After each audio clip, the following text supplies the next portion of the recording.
Well, today we are looking at the topic, Jesus does not condemn you. And we're going to start by saying some basic things about the law. Laws protect people who don't know better. So this is a biblical concept about the law itself.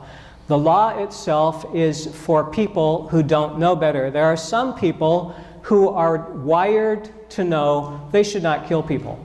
No matter how mad they get, and no matter what they would think sometimes in their mind, there's no chance that they would kill someone because they just know it's wrong. But not everybody knows it's wrong. Some people have fantasized about it for such a long time, or have thought this might solve things. They have made an incorrect choice.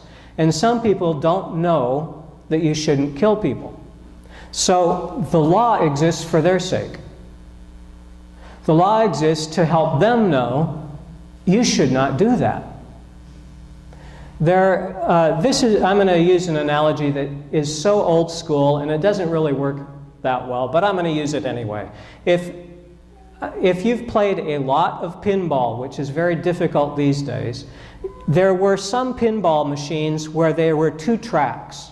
And normally you played on the bottom track, and it was easy to get the ball stuck. It was easy to lose your turn. It was difficult. But every now and then you could get to a better level.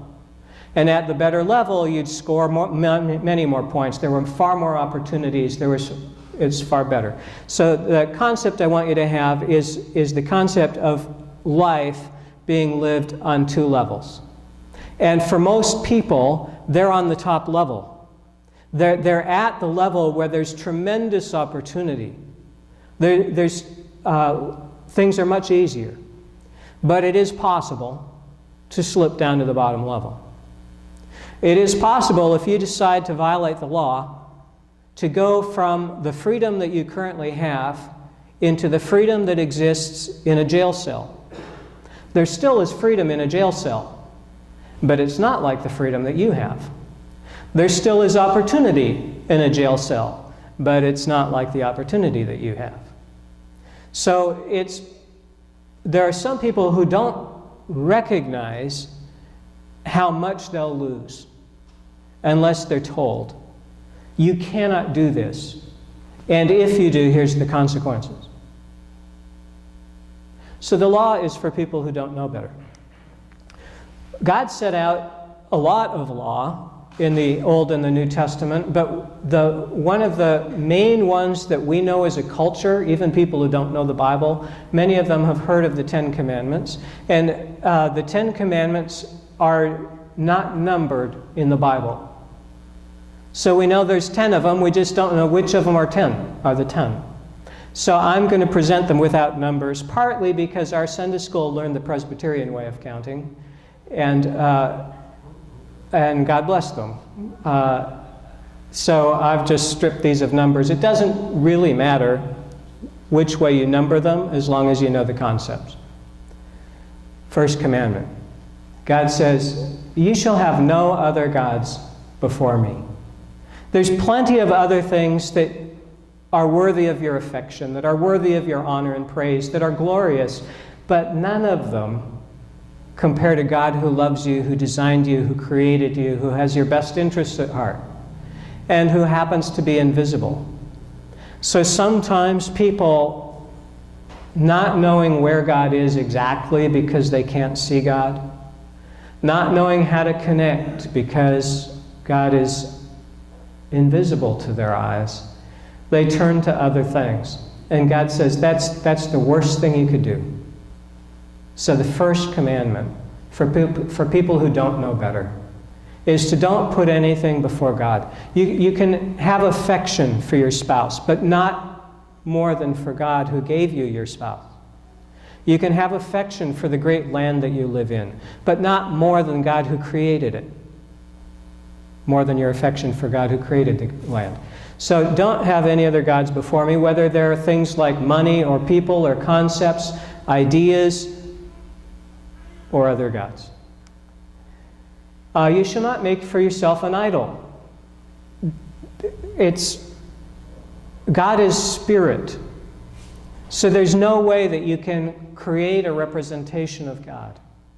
And don't try. You shall not make wrongful use of the name of the Lord your God. You can tell people who don't follow this particular one just by getting out a hammer and asking them to nail something.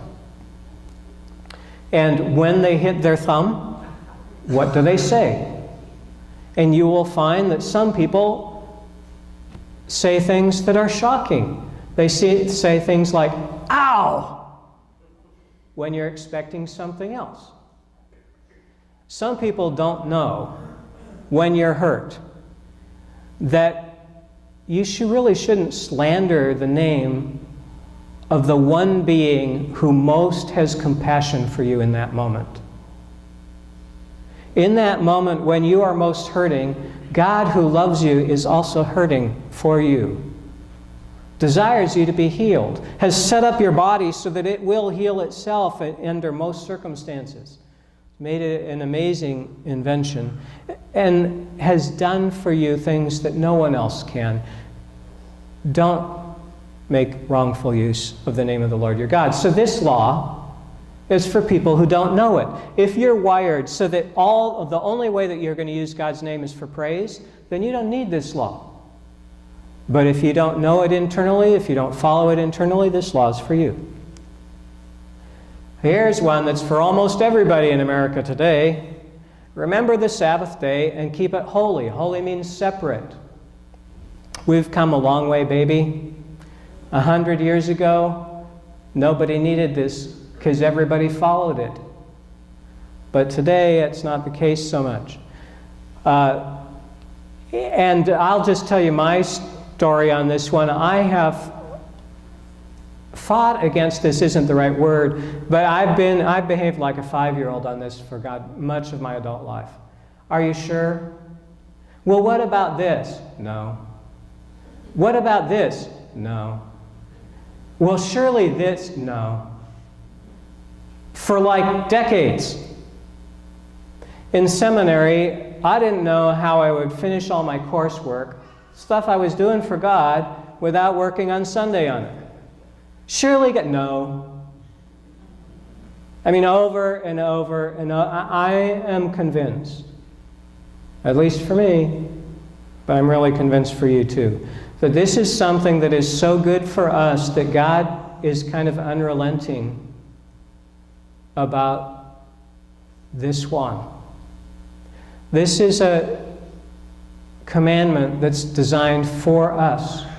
We keep the Sabbath separate and don't do work on the Sabbath because it is good for us. This commandment doesn't address the people who never work. This is for people who work. When you're working, you should take one day off a week. Doesn't have to be Sunday, doesn't have to be Saturday, but one day a week, it needs to be a day of rest. 6 days you shall labor and do all your work, and then take one day off. The 7th day is a Sabbath to the Lord your God. Another commandment, honor your father and mother. You may have a father and a mother who are awesome, wonderful, and it's worth thanking God on a daily basis if you do. Some people have parents who are maybe the best thing you could say is that they're doing their best, but some people don't even have parents like that. Some people have parents who are cruel, destructive, and caught in such addictions and traps that their kids are treated terribly. And the commandment for them, because they might not know better, is honor your father and mother. If you have great parents, you may not need this commandment because it just comes naturally for you to honor your father and mother.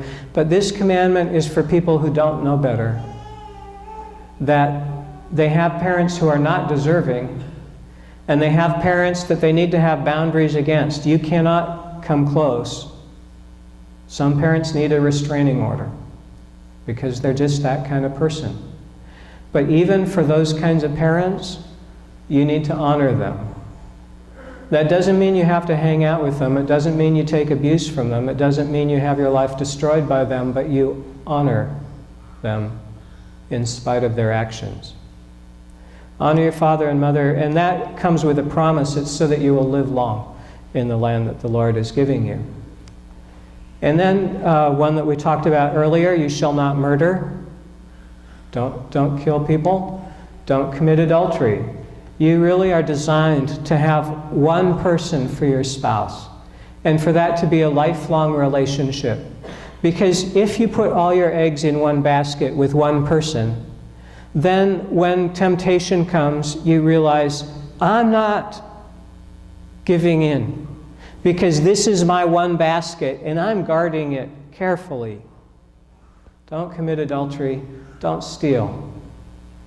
Some people don't know this. They think it's not that big a deal. It's only a candy bar or whatever. Sometimes the candy bar escalates in value over time. Don't steal. It puts you on the wrong trajectory. It leads to the wrong kinds of consequences. It can drop you from the platform where you have lots of freedom, lots of opportunity, into the jail system where you still have freedom and opportunity, but it's really restricted. It's not what you want. Don't steal. Don't bear false witness against your neighbor. Speak good of them. Talk about the good that they've done. Don't bear false witness. And you know what your neighbor has? Bless them in it. Thank God that they have it. Don't covet it. Don't wish it were yours. Don't covet your neighbor's house or your neighbor's wife, and it's a long list. Cows, sheep, today to be stereos, computers, whatever it is that you think, oh man, look at what they have. Don't covet that. Bless them in what they have. Don't covet anything that belongs to your neighbor. Well, those are the 10 Commandments, and they're very extraordinarily helpful. Some of you don't need to hear them because you are so wired that you just follow them. But for people who would break them, they need to know them because there are bad consequences for breaking these. Not only in terms of jail, there are bad consequences for what happens to your attitude, what happens to your life, to the kind of things you attract into your life. And you really don't want to start attracting bad. There's plenty of bad that will happen all on its own without you working hard to attract bad. Once these laws got written, then people said, well, what if I do some of those things? So other parts of the Bible spelled out the punishment. All right. If you commit adultery, then the punishment is, we're going to kill you. That's a punishment that hasn't been on the books for a while, huh? Leviticus 20. Both the adulterer and the adulteress shall be put to death. If someone is so disregarding of the spouse that they married and promised to be faithful to, that they have an affair with someone else, you should kill the person who had the affair and the person who had the affair with them. It sounds a little harsh, but what happens if you're in a society like that is you don't have too much adultery going on, because it only takes a couple people to have the consequences shown, and it stops. And people start saying, I'm not watching these movies anymore because they are programming my mind for something that I do not want to fall into. So in Jesus' day, John 8, some people who wanted to get Jesus in trouble came up to him and said, Teacher, this woman was caught in the very act of committing adultery. And then they reminded Jesus of the law just in case he hadn't been reading his Bible. Moses commanded us to stone such women. Now what do you say? Now, they didn't have the advantage of this message where I just quoted the law to you, but maybe Jesus knew it anyway, right? And maybe, what did it say? Both. What did they say? We're going to stone this woman. What do you say? Now, there's lots of ways this may have played out. They said she was caught in the very act. So that means the guy was there. Maybe he escaped and they didn't recognize him. My guess is, this is a 10% guess. It's 90% chance it was something else or more. But one way this may have been set up, this was a trap. So it's possible that they had the guy, and once Jesus identified what should happen to the woman, they were going to pull out the guy. And once that reveal was made, then there's a second half to their trap. But we don't know that for sure. All we know is they were asking about the woman. We're supposed to stone her. What do you say? And the reason that they're engaging in this exercise is not because they care about the woman, and not because they care about the law so much, but because they really dislike Jesus and want to get him in trouble. And they're trying to set a trap for him. They are trying to do something so that they will cause him to do something that they can charge him with. Jesus' response, I think, is extraordinarily strategic, and it's something you might think about doing from time to time when you're harassed by people who do not like you. Jesus bent down and wrote with his finger on the ground. Now, you don't have to do it exactly like this, but let's talk about what was going on. There's a woman who's accused, and all the people are standing around accusing her and talking to Jesus. Jesus bent down and wrote with his finger on the ground. So let's picture this. Let's say, first of all, Jesus was holding a stick. Jesus was holding a stick and wrote on the ground. He could do that standing up with sort of partial eye contact with them, right? But not with what he did. He didn't have a stick. He used his finger and wrote on the ground. So I sometime try that in private. I know of someone who can, first time he bends down, put his palms completely on the ground. And I'm in the category of people that I can usually reach my knees on the first try. I don't know where you are, but even if you're capable of touching the ground with your finger without bending your knees, you cannot look up from that position easily. You're looking at the ground. The most you can see is the people's feet.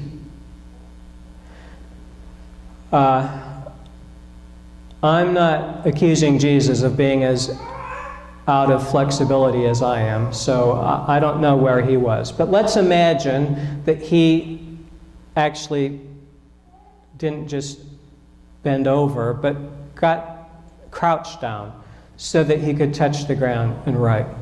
From that position, you have completely broken eye contact with the people standing and accusing. And from that position, you can see about as high as their knees. So if somebody in that accusing group wants to keep talking to you and maintain eye contact, they have to get down on their knees on the ground. And it's really easy to talk down about somebody when you're standing, but when you're crouched down on the ground, it's not a posture that easily welcomes condemnation or accusation. When you're crouched down, looking in Jesus' eyes, talking to him about someone, you're much more inclined to just have compassion.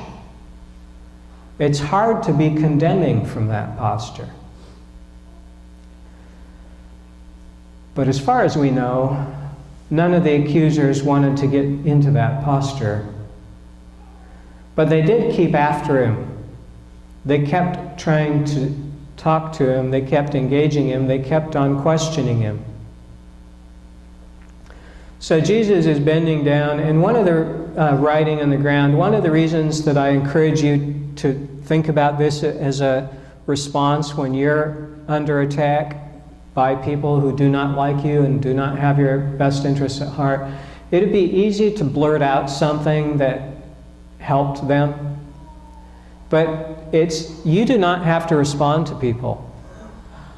If they're on a path of destruction, you don't have to join it. So you can ignore them.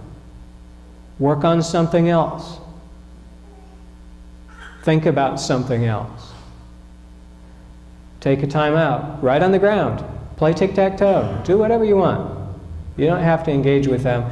They kept on questioning him, so after not engaging with them for a while, he came up with a response. He said, let anyone among you who is without sin, be the first to throw a stone at her.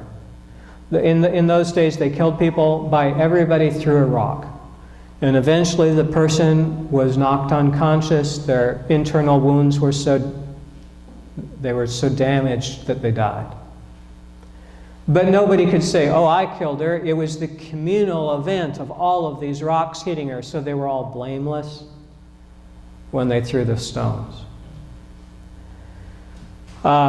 So they wanted to kill her by stoning, and Jesus said, well, the first person to throw a stone has to be someone who hasn't sinned. And one person at a time, they began to walk away, starting with the elders. The elders probably figured it out first.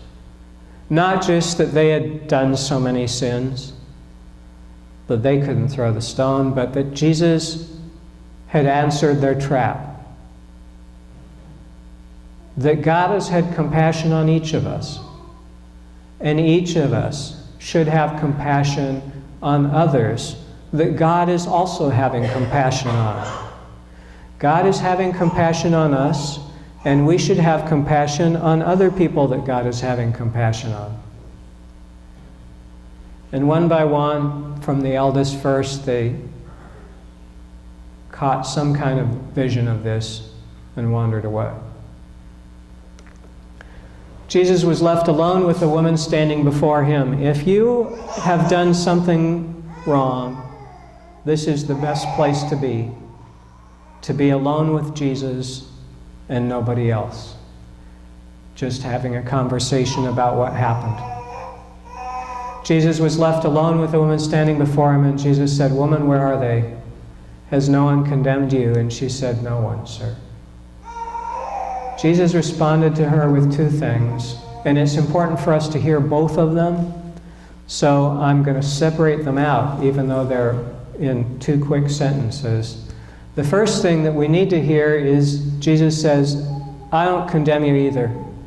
All those people who had sinned, and so they left because they couldn't toss the first stone, they don't condemn you, and I don't condemn you either, Jesus says. So that's what Jesus says, I believe, to your sin. The things that you have done, of which you're ashamed. Jesus says, you can let it go, I don't condemn you.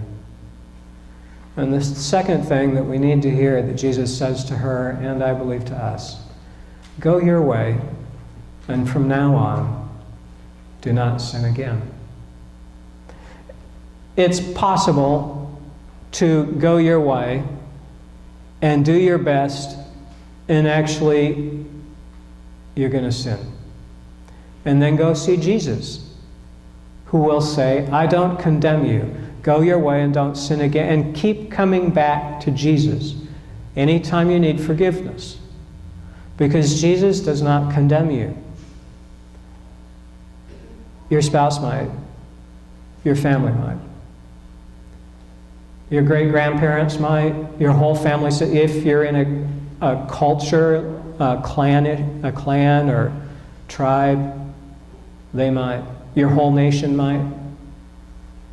Some people can't come back to the United States because what society would say.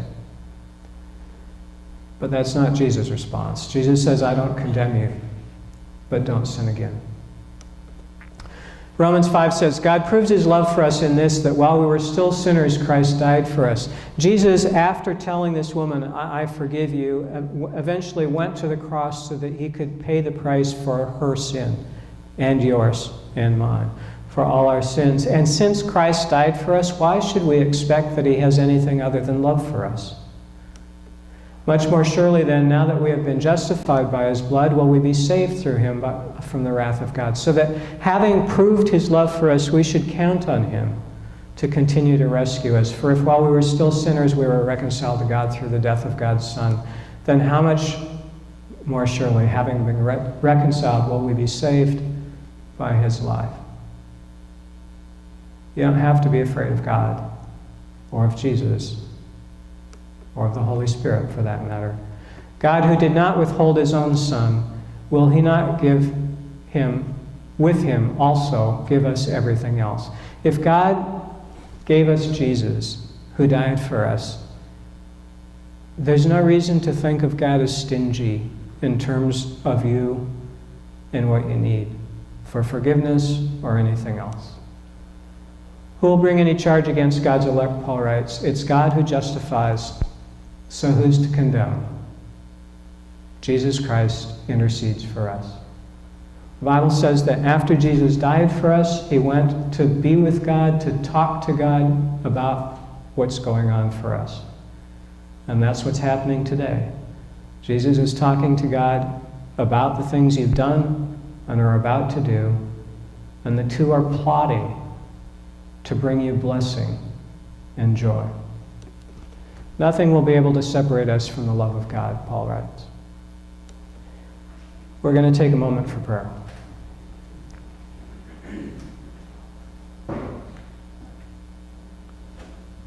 God, there's some people here today who they could identify with that woman. That there's something, they may not have been caught in the act, but there's something that they are ashamed of, or many things they're ashamed of. And if it's brought out into the open, society won't accept them. And so for all those friends, God, we ask that they be able to hear the words of Jesus. I don't condemn you. Go your way, and don't sin again.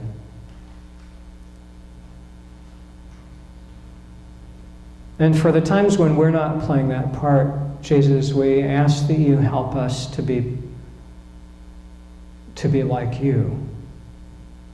To not be in the group of accusers, which is Satan's job, accusation. To not be in the group of accusers, but to be in the group of people who views others with compassion and love and mercy. We thank you and we praise you. Amen.